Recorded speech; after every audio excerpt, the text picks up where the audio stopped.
Para você ligado no canal no Vácuo, muitíssimo bom dia, boa tarde, boa noite. Quinta-feira, dia 23 de fevereiro de 2023. Estamos gravando esse vídeo mais precisamente às 4h29 da tarde do horário oficial de Brasília. Canal no Vácuo na sua edição número 560, falando bastante do que aconteceu hoje lá nos treinos, ah, no na abertura da pré-temporada da Fórmula 1, essa curtíssima pré-temporada da Fórmula 1, que vai apenas, ou que dura apenas 3 dias, vai até sábado. E está aí a lista de tempos dessa quinta-feira: 19 pilotos na pista. Não treinaram o, o Sérgio Pérez pela Red Bull, o Max Verstappen fez todo o programa do dia da equipe austríaca com 157 voltas, mais de 840 quilômetros. São quase 3 distâncias de Grande Prêmio do Bahrein. Andou até dizer chega, amanhã o Pérez assume o comando do carro da Red Bull. 1:32.837, e foi apenas ele, junto com o Fernando Alonso, apenas Verstappen e Alonso, andaram abaixo da casa de 1:33. O Alonso fez o tempo dele na parte da tarde, já com claramente menos combustível. O carro pulava, batia no chão. Obviamente, a Aston Martin mexeu, e tem foto da Aston Martin mexendo na, na rigidez da suspensão dianteira. Deixaram o carro mole, o carro bateu pra caramba. Se tivesse aquela inspeção da placa de madeira, tinha consumido uns 38 milímetros da placa de madeira. Não tinha consumido até o banco do carro do Alonso. Não interessa. Mas assim, testes de pré-temporada tem dessas coisas, né? Igual tinha lá no final da década de 80, início dos anos 90, equipe do final pro meio da pelotão, de repente você via, vamos chutar, né? Uma AGS fazendo o sexto tempo, fala, nossa, a equipe esse ano descobriu a América, né? Não, já obviamente estava treinando abaixo do peso do regulamento, né? E não que a Aston Martin tenha feito alguma coisa, não estou sendo leviano de acusar a Aston Martin de ter feito alguma coisa fora do regulamento, mas obviamente não foi uma volta de teste de obtenção de dado da equipe inglesa, né? É, Aston Martin, que começou bem o dia de hoje, né? Com ligeiros 8 minutos de treino, teve um problema lá no carro quando o Drogovic ainda era o piloto que tocava a Aston Martin. Eles voltaram para o box, teve bandeira vermelha logo no começo, e depois o Drogovic acabou completando 40 voltas, marcando o 14º tempo no total combinado, à frente das duas Alpine, à frente do Tsunoda de AlphaTauri, perdão, aí à frente do Oscar Piastri de McLaren, de Magnussen de Haas. Todos esses pilotos que eu acabei de mencionar andaram mais do que o brasileiro. Não que treino de pré-temporada queira dizer muita coisa em termos ali, principalmente no meio do pelotão, ali não dá para saber muito quem que tá realmente com qual tipo de, de ajuste, né? O Norris, por exemplo, que teve um problema sério. A McLaren de novo teve problemas sérios de superaquecimento dos treinos, derreteu a peça, a parte interna ali do paralama, fez com que a equipe inglesa colocasse a famosa fita prateada silver tape, né? Na verdade, aqui em inglês chama griffle tape, né? E é a fita que o, foi largamente utilizada na NASCAR para os consertos, né? Para os reparos emergenciais de carros de corrida na NASCAR, né? E a Fórmula 1, de um tempo para cá, adotou essa fita. Obviamente, eles fizeram ali um remendo para que a peça não se soltasse no restante do treino. O Norris acabou com a quinta colocação, 6 décimos atrás do melhor tempo do Verstappen. Mas se você perguntar para mim, foi o reflexo do dia da McLaren? Eu vou falar não. Mas nada também pode para apagar aquela péssima impressão, assim como a Aston Martin fez, teve uma impressão muito ruim no começo do treino. Ah, obviamente a McLaren deve ter tirado o combustível do carro. Falou, não, não, agora pisa, dá uma volta de classificação aí, vão ficar ali entre os 10 primeiros, que ninguém vai lembrar da Silver Tape depois. Um dia muito bom da Williams, que teve o Albon e o Sargent dividindo os trabalhos ali na equipe para a para o restante dos dias, né? Agora para amanhã e sábado, o Albon faz o dia amanhã inteiro e o Sargent faz o sábado o dia inteiro. O Hülkenberg voltando ali na 11ª colocação, segundo e meio. Tem, obviamente, tem o fator Verstappen no treino, tem o fator Alonso ali 3 centésimos de segundo atrás. Agora entre Sainz 0,4 e o 11º Hülkenberg 1,587, nós estamos falando ali de um espaço de apenas um segundo. É um pacote, e era uma das previsões que os analistas lá aqui na Europa estavam fazendo desde o começo do ano, né? Que é esse pacote entre o sexto e o 15º vai ser muito, muito disputado. A gente vai ter em algumas corridas, você vai chutar um exemplo aqui, né? Dar um exemplo de cabeça.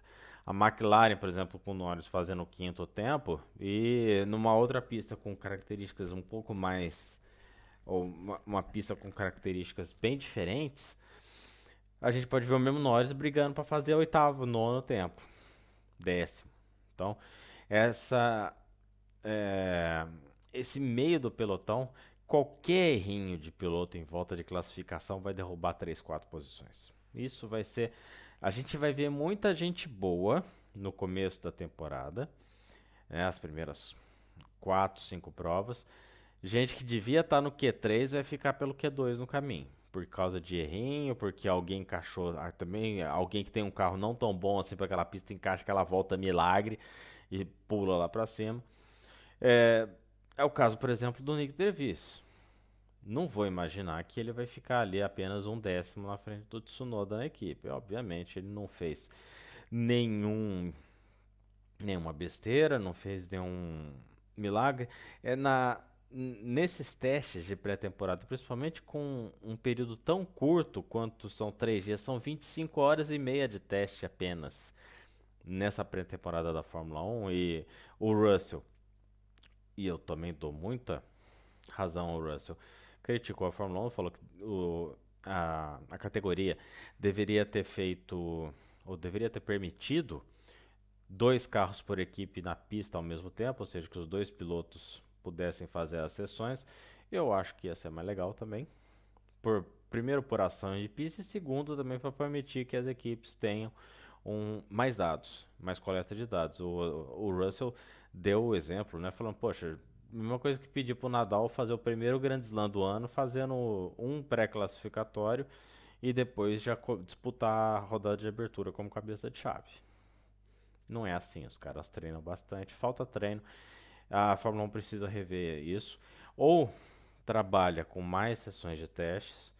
Aí precisa também rever essa história da duração do calendário, porque 24 corridas e 2 sessões de testes com 3 semanas de diferença de uma para outra não cabe no ano. Esquece. Vamos combinar. Ou vão ter que alongar, né, o período de testes de uma semana, por exemplo, mas permitindo as equipes colocarem os 2 carros ao mesmo tempo, na mesma sessão na pista. Faz muito sentido. Me estranhou muito a Alpine lá embaixo. Me estranhou bastante.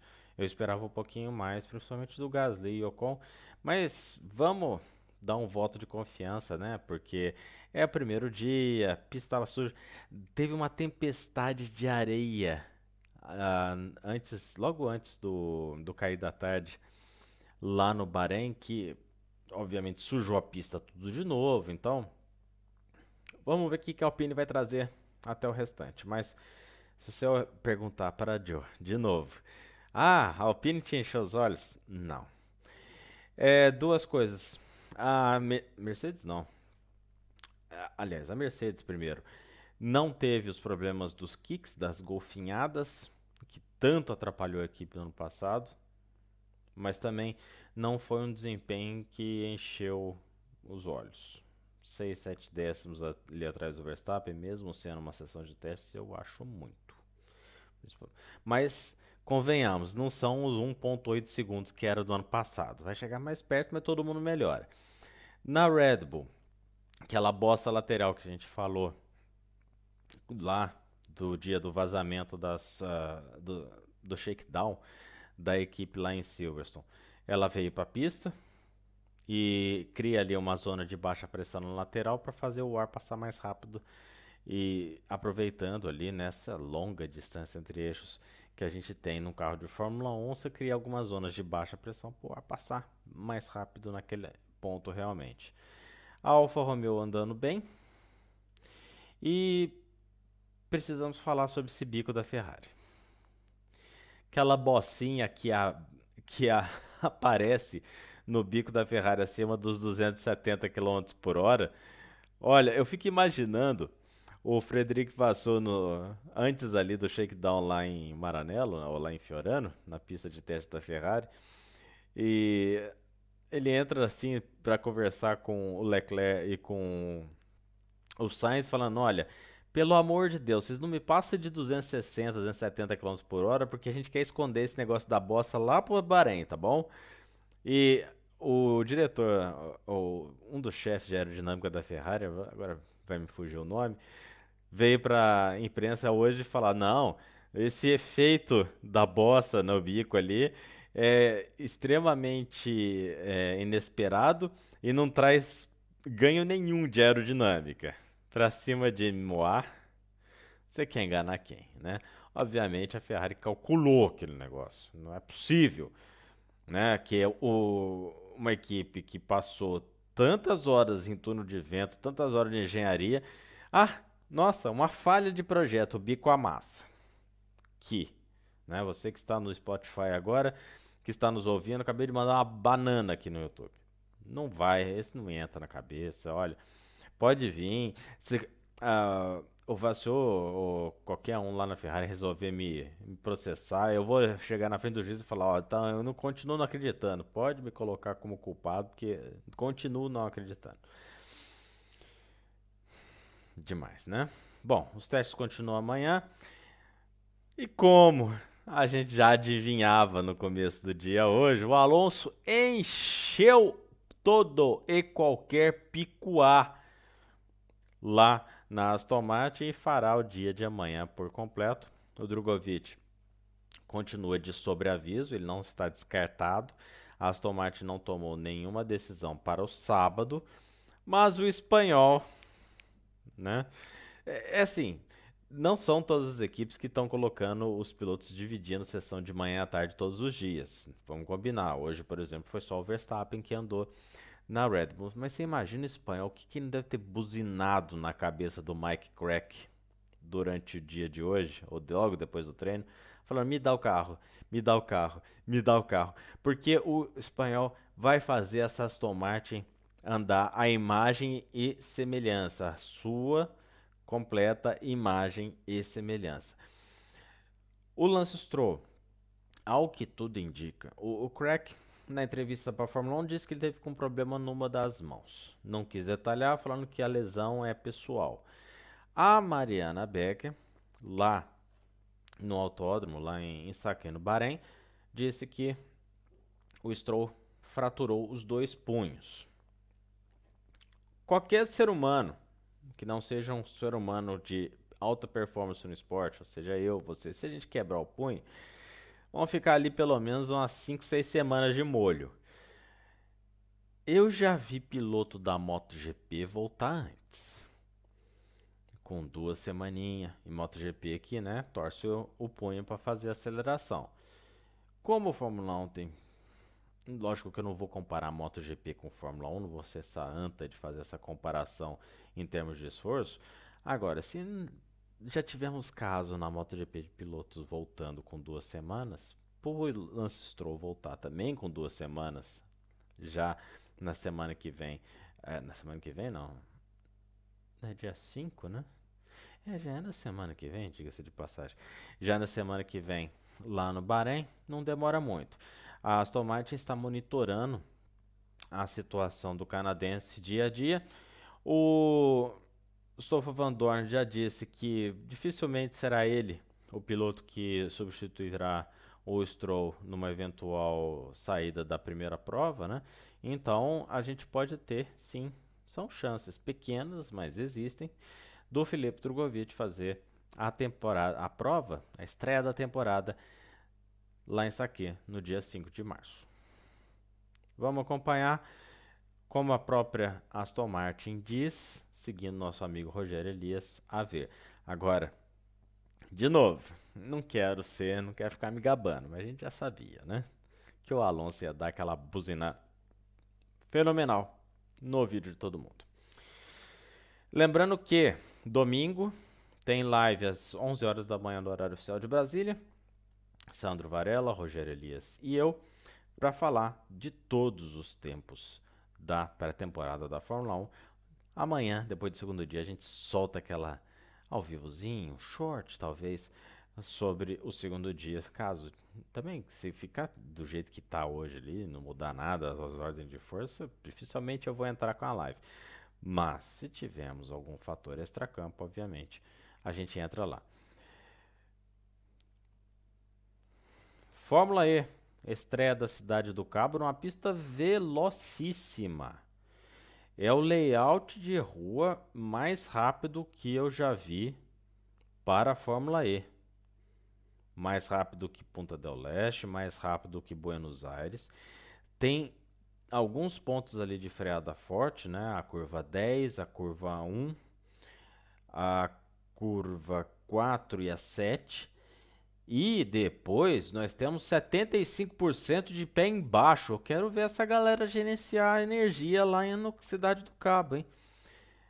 Sintomas de gente ficando pelo caminho no final da prova, principalmente se a gente tiver bastante bandeiras amarelas, safety car, porque se for o que aconteceu, por exemplo, lá em Valência no ano baixo, vou falar, acho que foi ano passado, quando choveu e teve 3 bandeiras amarelas, 3 safety car e no final meio grid ficou fora ali da última volta por problemas de energia, né? Ou foi desclassificado ou simplesmente não cruzou a linha de chegada.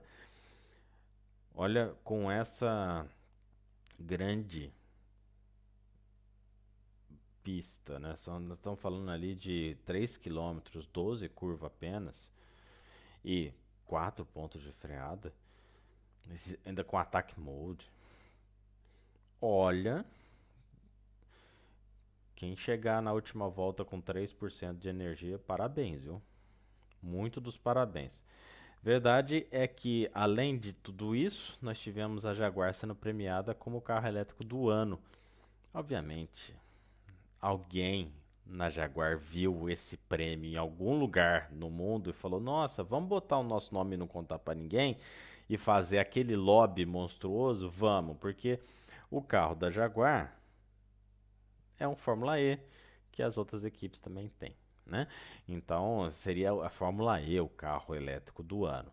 Mas, como foi a Jaguar que descobriu esse prêmio, parabéns para ela, obviamente ganhando ali de carros de produção, de Polestar, de Tesla, aí a lista é grande, né? Tem ID3 da Volkswagen, ID5, ID3 da Volkswagen que encosta na estrada, aquela maravilha, gosta, parece um corcel, né? Gosta de um acostamento aquele automóvel. E a corrida lá da Cidade do Cabo tem o Kelvin Van der Linde como piloto local, fazendo a corrida em casa, né? Ainda substituindo o piloto que acabou se fraturando no pulso Olha o Stroll ficando fora, né? Mas fratura no pulso lá no México, ou seja, a corrida do México foi no começo do mês, para falar.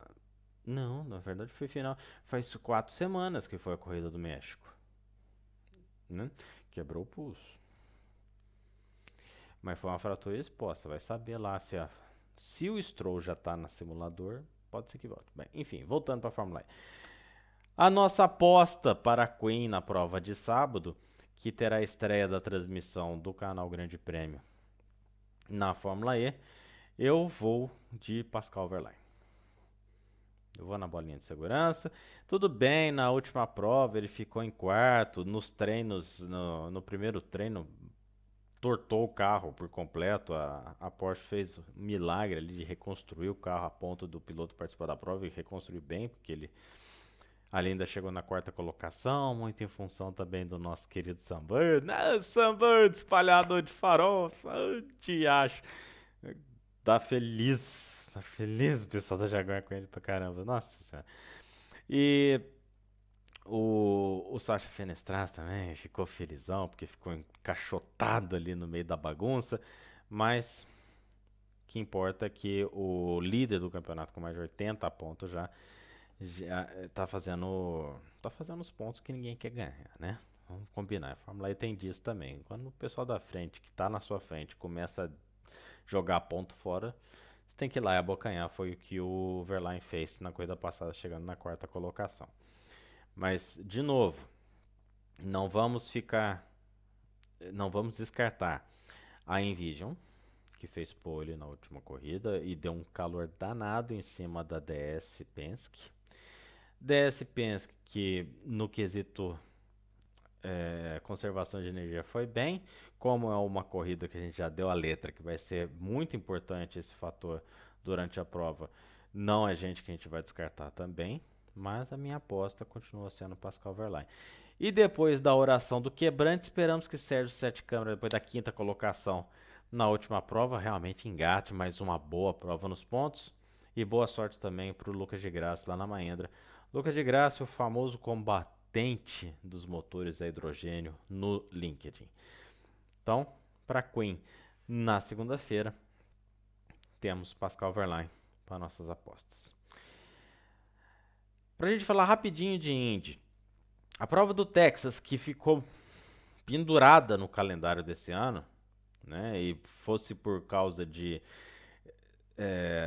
preenchimento de arquibancada durante o final de semana, não aconteceria esse ano, ganhou uma sobrevida na categoria. A corrida desse ano, dia 2 de abril, será patrocinada pela antiga patrocinadora da IndyCar, ali nos anos 90, né? Era a PPG, a empresa fabricante de tintas, né? Americana, gigante americana do ramo de tintas, e é uma empresa de químicos, não faz só tinta, a gente lembra das tintas porque é o principal carro-chefe deles, né? Mas ali na questão de químicos, eles mandam bastante ali, PPG, Dupont, né?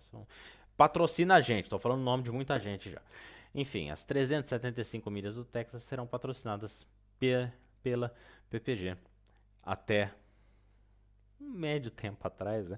Era patrocinadora da categoria ali nos áureos tempos de Mansell, Emerson, Mário Andretti, Bob Rahal, Michael Andretti e companhia. Só para falar que a gente não falou de Indy hoje, tá bom? Faltam 2 semanas para a estreia lá em São Petersburgo também. 2 semanas não, né? 1 semana e meia. Vamos combinar. Teremos a NASCAR lá em Fontana. Corrida que acontecerá nesse final de semana. Vai correr lá em Fontana a NASCAR e a Xfinity.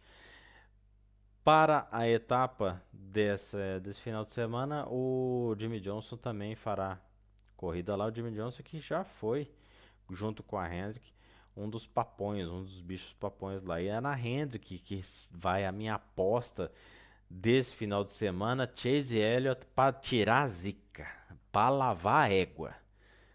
Porque o final do ano passado e o começo desse ano, o menino para se envolver em acidente besta.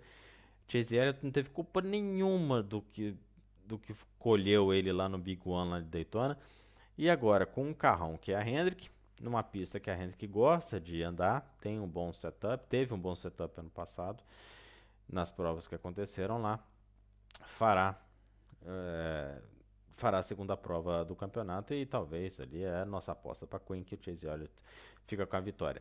Não descartemos a Penske, principalmente com Logano, e não vamos descartar também nosso querido amigo Kevin Flamengo Harvick. Stewart Haas é uma pista que o Harvick costumava andar bem. E como a gente está vendo que o Harvick está doido para encerrar a carreira no auge ali na temporada regular da NASCAR, a vitória dele esse ano vai acontecer, ele classificar-se a nossa eterna mesóclise para para os playoffs dessa temporada. Mas a minha aposta para esse final de semana renasce em Chase Elliott. E temos mais uma estreia na temporada, ao Mundial de Superbike, com a nossa SSP 300, com as categorias de acesso todas. Fará a estreia lá em Phillip Island, nessa pista que é linda. Nossa, quem gosta de moto deve ser, você vai ser cremado depois que eu morrer, você quer as cinzas aonde? Em Phillip Island. Ô, pista linda, um sobe e desce, umas retas fenomenais, um visual e obviamente o diretor de TV não é besta, pega aquela, né, a câmera sai da tomada, volta a moto freando, aí faz tomada aérea, enfim, linda, perfeita. A pista de Phillip Island lá na Austrália é perfeita para qualquer corrida de moto. E teremos o nosso Eric Granado fazendo a estreia na categoria com o 51 da Petronas Honda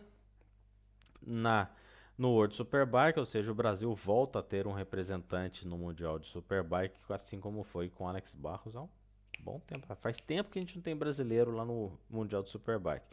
E o Eric Granado, depois de fazer boas temporadas na Moto E, não conseguiu garimpar um lugarzinho bom ali na MotoGP. É verdade que o piloto brasileiro teve boas chances ali na Moto 3, Moto 2, mas não despontou, não aflorou. Não colou, não virou, paciência. Não é que o Eric Granado é ruim, tem hora que não vira, né? Piloto na categoria de acesso. Vamos torcer que o jovem brasileiro tenha um bom ano no Superbike para credenciar ele, para pelo menos andar de LCR ano que vem, né? Vamos combinar. O Granado tá fazendo o Mundial do Superbike esse ano de olho no MotoGP em 2024. Ninguém é besta, né? Fazer igual a Ferrari, pra cima de Moar, não dá. Obviamente, corrida 1, Superpole corrida 2, Jonathan Rea, Toprak e Toprak, tá bom? Nessa sequência, necessariamente para termos Queen na segunda-feira. Ou seja, as nossas edições com mais de 30 minutos voltaram nesse canal. Começou 2023, moçada. Domingo tem live lá no Automobilismo para Principiantes. Segunda-feira a gente volta com mais uma edição do canal no Vácuo. Juízo nesse final de semana, ótimo final de semana para vocês. E vamos subir vinheta. Tchau, tchau.